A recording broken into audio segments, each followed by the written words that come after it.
আমার দুই ভাই কারাগারে আছে।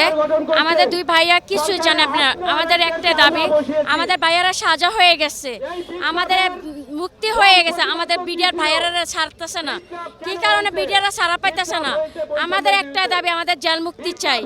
আমাদের আরো বিডিআর ভাইয়ারা চাকরি ফেরত চাই। এটা আমার ধন্যবাদ। আমার মাকে আমি ফেরত চাই। আমার বাবা মারা গেছে জেলখানায় 17 বছর। আমার বাবা খালাস পাই, আমার বাবা মৃত্যুবরণ করেছে কারাগারের ভিতরে। আমার বাবা ক্ষতিপূরণ চাই।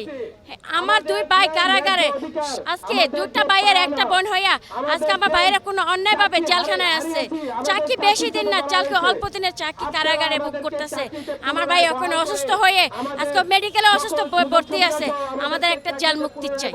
আমাদের কর্মসূচি হলো যে আমরা যারা চাকরিচ্যুত হয়েছি বিনা অপরাধে আমাদের চাকরিতে পূর্ণ বহাল করতে হবে এবং যারা নির্দোষ বিডিআর জেলখানায় আছে তাদেরকে মুক্তি দিতে হবে। আমরা কিছুই জানি না, আমাদেরকে বিনা অপরাধে আমাদেরকে আসামি করে আমাদেরকে জেলখানায় পাঠাচ্ছে। আমরা বিডিআররা যারা নির্যাতিত হয়েছি, বিদ্রোহের কলঙ্কিত দিয়ে আমাদেরকে চাকরিচ্যুত করেছে। আর আমরা বিদ্রোহ করি নাই। পিলখানা হয়েছে একটা হত্যাযজ্ঞকে বানিয়েছে বিদ্রোহ। আমাদের কলঙ্কিত হয়েছে, আমি কলঙ্কিত করেছে হাসিনা সরকার। কিন্তু আজকে আমি প্রশ্ন করেছেন জীবন্ত শহীদ কেন লেগেছে? আমরা মৃত পাই। আমাদের শিক্ষা দীক্ষা বয়স আর কোনো কাজে আসে না, আমাদের কোনো কাজ যোগদান করতে পারি না। আমি সন্তানের মুখে কোনো ভালো খাবার দিতে পারি না, সন্তানকে ভালো পোশাক পরাতে পারি না, সন্তানের চাহিদা মেটাতে পারি না, একটা উচ্চশিক্ষা শিক্ষিত করতে পারি না। কলেজে ভর্তি গেলে বলে কি তো বাবা কি বিডিআর? হ্যাঁ বিডিআর হয় না। বাসিতে গেলে বিডিআর হয় না। এমনভাবে আমরা নিশ্চিত হয়েছি যা জাতির কাছে 18 কোটি মানুষকে তুলে ধরা আমাদের সম্ভব হয় না। আমার বাবা সাবেক বিডিআর সদস্য ছিলেন।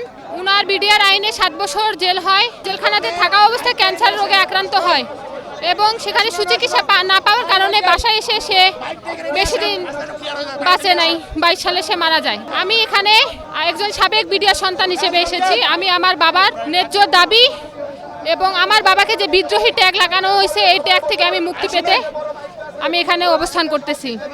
এবং আমার বাবার যত সহকর্মী আছে তাদের আমি সকলের, যারা নির্দোষ তাদের আমি সকলের মুক্তি চাচ্ছি। বিগত কালকে যারা জেলবন্দীদের শুনানি ছিল সেখানে আমরা আশানুরূপ কোনো ফলাফল পাই নাই এবং 5 আগস্টের পর থেকে আমরা বিভিন্নভাবে উপদেষ্টাদেরকে জানান দিতে চাইছি, তারা আমাদেরকে কোনো তথ্য দেয়নি এবং তদন্ত কমিশন যে কি কাজ করতেছে তাও আমরা জানি না। আজকে আমরা এখানে আসছি যে আমাদের 8 দফা দাবি আছে। ইতিমধ্যে আমাদের প্রতিনিধিগণ ভিতরে সচিবালয়ের ভিতরে গেছেন। আমরা আশা করব যে প্রধান উপদেষ্টা এবং স্বরাষ্ট্র উপদেষ্টা তাদের কর্তৃক আমরা ভালো কিছু তথ্য পাবো এবং আমাদের দাবি মেনে নেওয়া হবে।